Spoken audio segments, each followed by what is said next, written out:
一透早来到金城美公园外口，虽然还未营业，但阁有游客特别来拍卡翕相。铁门一开，未少人嘛来排队看电影。不过因为大环境因素影响，公园宣布8月将继续营业。因为本来就打算来看电影，就想说特别来在最后留念或者是支持一下。蛮可惜的、对，因为有些好片可能之前没机会看，对啊，有修复版还可以看一下。金城美公园伫日本时期是台南知名戏院宫古座，后来由中影接收改名延平戏院，后来因为相关问题荒废10多月，2008年摕资1.8亿改做金城美公园。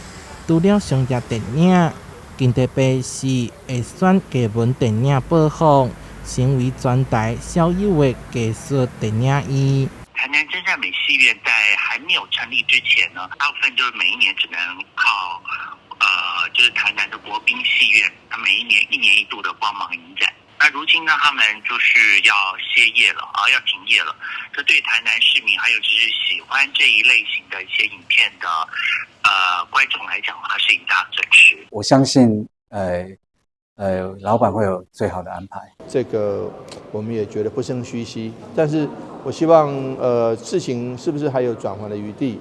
那还是希望说市民朋友们多去真善美看看电影。金城美公园属于非商业性市场，经营确实较困难，加上疫情甲后疫情时代影响，网络影视频道兴起，对实体影院的冲击未小。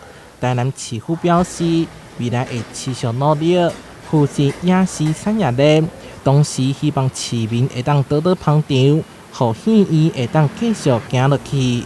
台南新闻所在采访报道。